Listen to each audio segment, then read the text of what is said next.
अच्छा जी, हम कर रहे हैं क्वेश्चन नंबर 3। बेटा क्वेश्चन नंबर 3 का स्टेटमेंट है state principle of moments.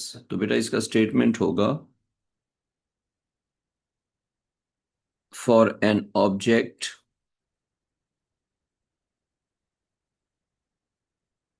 For an object to be for an object to be in equilibrium for an object to be in equilibrium, sum of clockwise moments, sum of clockwise moments about any point. So pivot can be anywhere. About any point must be equal to the sum of anti-clockwise moment, sum of anti-clockwise moment about the same point. So this is a principle of moments. Now the question is, in a bicycle shop, two wheels hang from a horizontal uniform rod. What is meant by uniform? Uniform is something whose center of gravity is at geometrical center. So center of gravity is at the center. Center of gravity exactly at the center. At the geometrical center. So this is uniform. Now, the rod has weight 19 Newton and is freely hinged to a wall at end A. The other end C of the rod is attached by a vertical elastic cord to the ceiling. The center of gravity of the rod is at point B. The weight of each wheel is W and the tension in the rod is 22 newtons. By taking moments about end A, show that the weight W of each wheel is 14 Newton. So examiner has restricted us to take pivot at point A.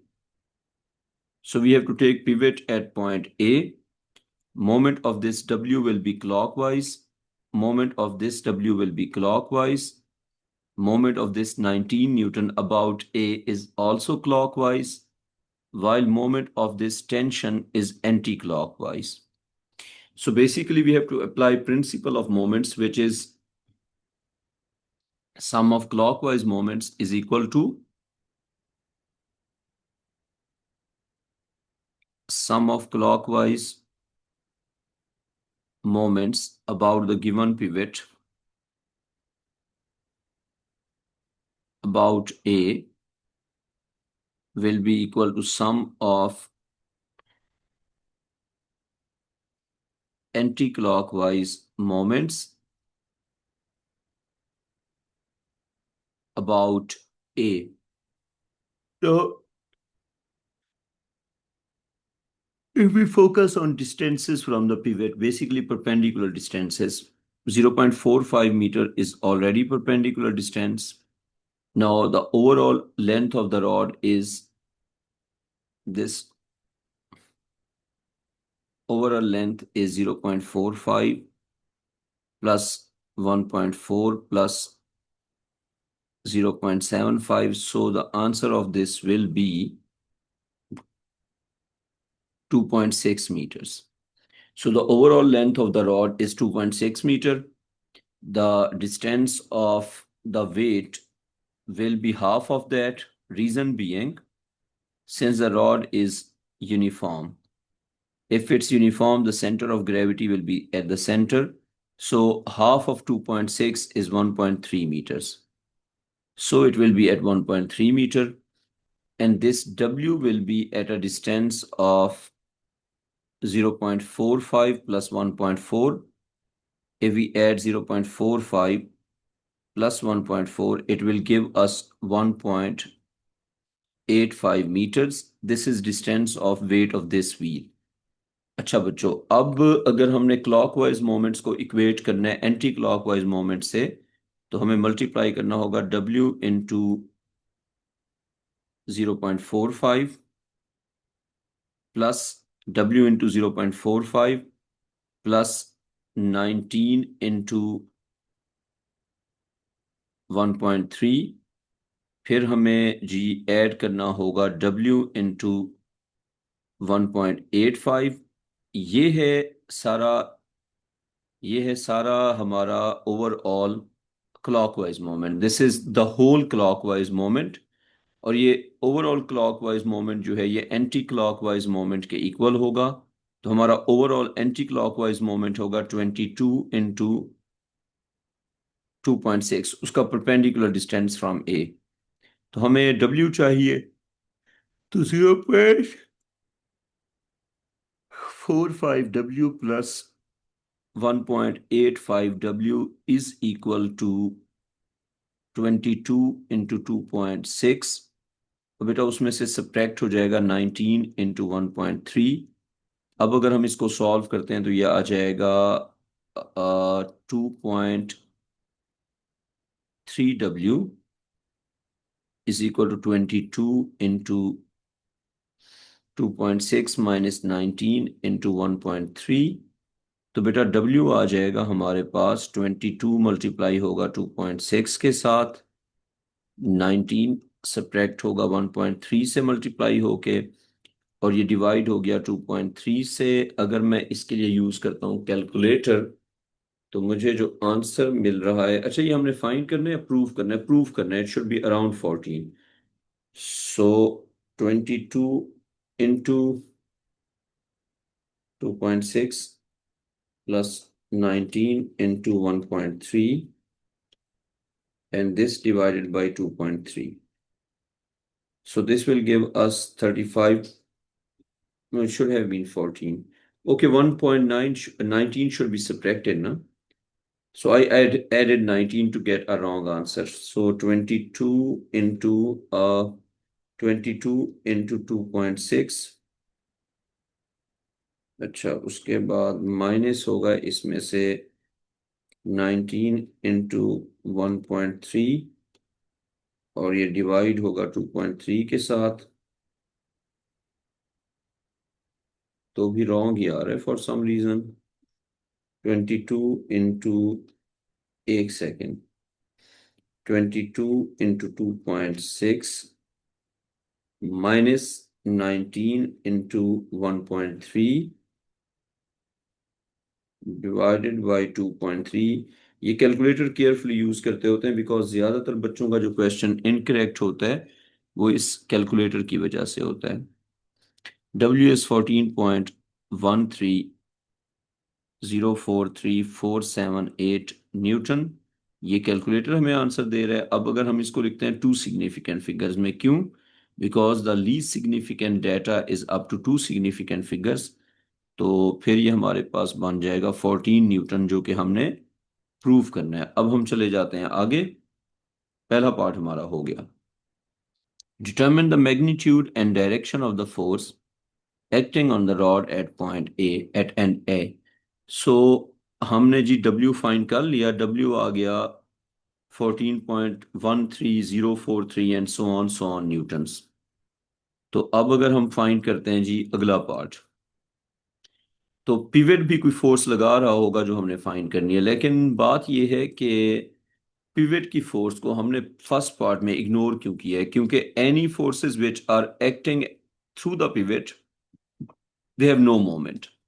जैसे अगर हम ए को pivot ले रहे हैं, तो pivot में से जो फोर्स पास थ्रू करेगी उसका मोमेंट तो नहीं होगा, लेकिन उसकी रिजल्टेंट फोर्स एग्जिस्ट करेगी। वन थिंग, अगर इस रॉड पे कोई भी हॉरिजॉन्टल फोर्स नहीं है और सारी वर्टिकल फोर्सेस हैं, तो वर्टिकल फोर्सेस को बैलेंस करने के लिए we have vertical force. So now W is 14 Newton, for example. This W is, for example, 14 Newton.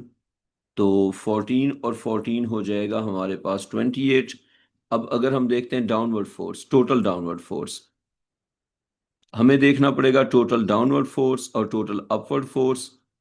जो फोर्स बिगर होगी एफ पे, ए पे फोर्स उसके अपोजिट होगी. तो ए पे फोर्स या तो होगी वर्टिकली अपवर्ड्स या होगी वर्टिकली डाउनवर्ड्स. अच्छा, इसके अलावा किसी और एंगल पे क्यों नहीं हो सकती? क्योंकि रॉड है इक्विलिब्रियम में. तो अगर सारी फोर्सेस वर्टिकल हैं तो फिर ए के ऊपर हॉरिजॉन्टल फोर्स नहीं हो सकती, वो भी फिर वर्टिकल फोर्स होगी. क्योंकि अगर इक्विलिब्रियम है तो हॉरिजॉन्टल फोर्सेस को भी बैलेंस होना है, वर्टिकल फोर्सेस को भी बैलेंस होना है.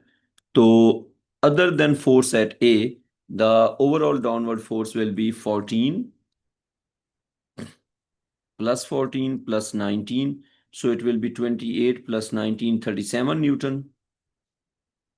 And total upward force is 22 Newtons, which means that the upward force is smaller than the downward force.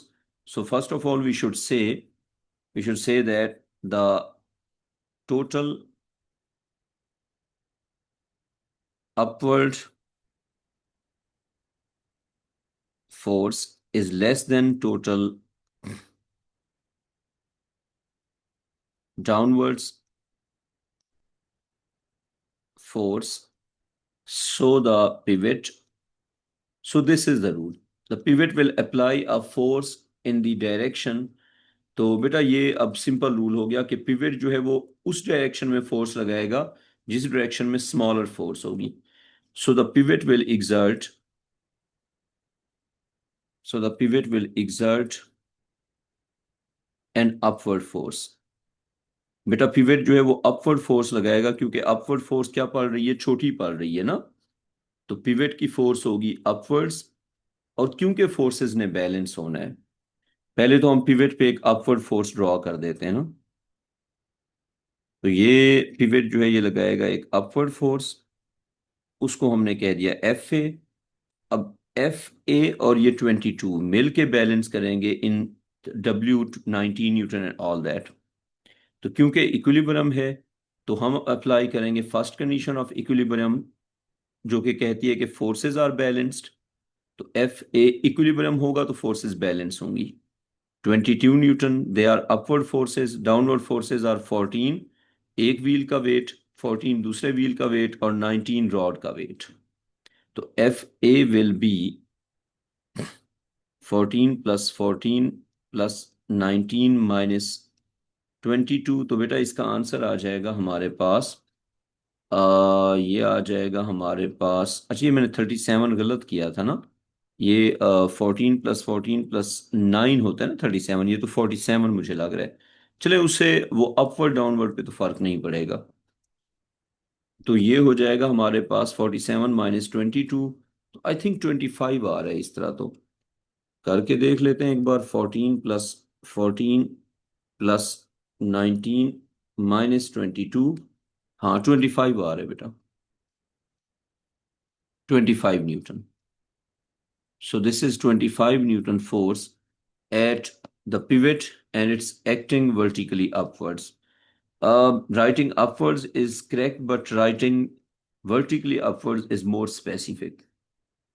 So it's better to write vertically upwards. We are done with question number 3. Now we are moving on.